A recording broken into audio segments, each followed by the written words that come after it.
Hello, my name is Dwayne Richardson, and I'd like to be a professional athletic trainer. Now, what an athletic trainer is a certified and licensed healthcare professional who practices the field of sports medicine. Now, what a lot of people typically see an athletic trainer as is pretty much like the image I have to the left of my screen, someone who tends to injuries and, just kind of stands off on the sideline and assessing the games and just making sure no injuries happen. Well, no, that's not what we are. We're pretty much, the people who are doing the workouts, the in-game stretching, the after the game, more stretching, heating pads, ice packs, all types of things. So we'll dive into a little bit more of that during my through the rest of my slide. What got me interested into athletic trainer would be, just my love for sports and being around it. And, I know I'm not going to be able to play for forever. So, I just felt that one way to be, close to the sport would be through athletic training and helping athletes, reach their maximum potential.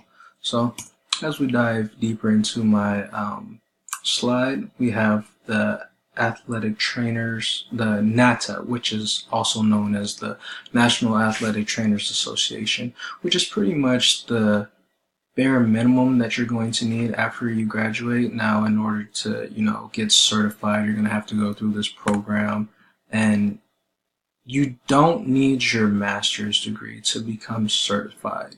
You only need your bachelor's.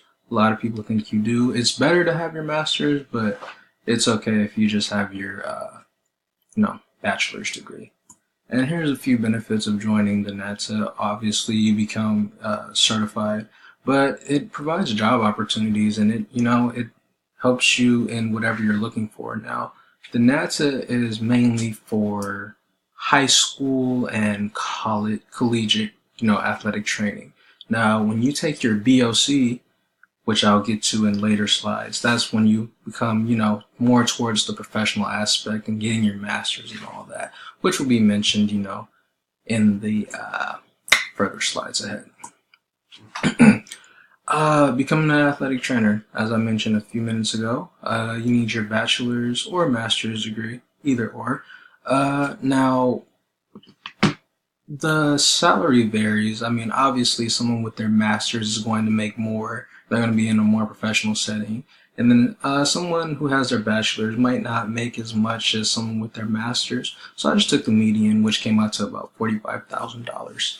And as you can see in the graph down in the bottom right corner, we're estimated within the next 10 years to grow about 21%. Athletic training has become really positive in the, oncoming years, and it's been like a physical demand, especially in the sports world for them. So it's getting pretty competitive out there. Scholarly preparation. Now, to become an athletic trainer, you obviously need your bachelor's degree in kinesiology from an accredited institution. But if you want to become a professional, you have to get your master's and you have to pass the BOC, which is also known as the Board of Certification for Athletic Trainers.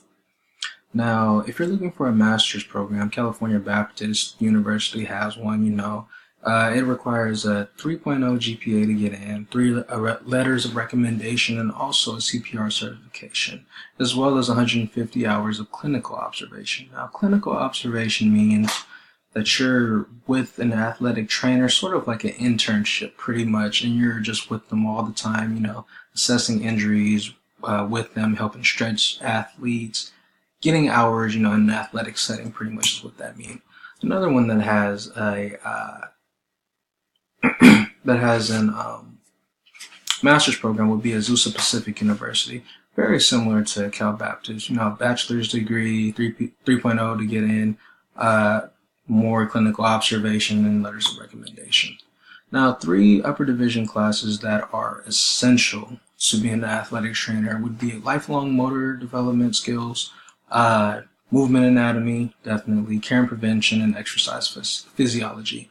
The one that sticks out to me and that's the most important would be the care and prevention class, because you can know everything about the body, but until you know how to somewhat prevent an injury, because there's no such thing as preventing an injury, from happening at all, because anything's possible. But once you know like general aspects of what to do, how the bones move in certain ways and how they would react with, something trying to prevent something from happening, then you're moving to the athletic trainer position. That's what makes you more of a professional.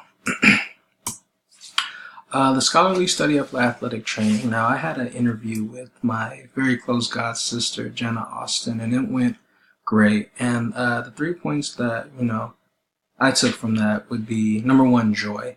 During the interview, you could just see a great amount of joy of her talking about her job and mentioning, who she's worked with and how long she's worked and what it took to get there. That's one aspect I could take. Another one would be educating her clients and the people that she's working with, about their injuries and what they could do, relating back to my other side, the care and prevention of the athletic training, what you could do to prevent injuries from happening. And then three, perseverance. She mentioned to me that, she obviously deals with a lot of injuries at a time, but, the motivation and the perseverance she has to keep the athlete level-headed, and keeping them positive, so when they do come back, they'll be better than what they were. Christian aspect of things, one of them that stuck out to me was the work is worship. Now, this pretty much talks about, people dreading their job and hating the long hours and so forth.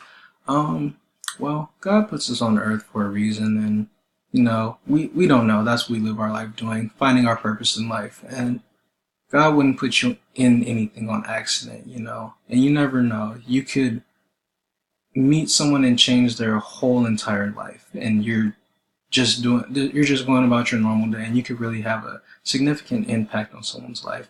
Another one that stuck out to me would be balance is proactive. Now, all of us have busy life schedules and, sometimes find difficulty within doing things. It's important that we make a schedule, to assess everything and do what it is that we have to do and still have a life, because some of us get so caught up in, studying and working and doing everything else that we forget to live our life that God gave us. So balance really is proactive.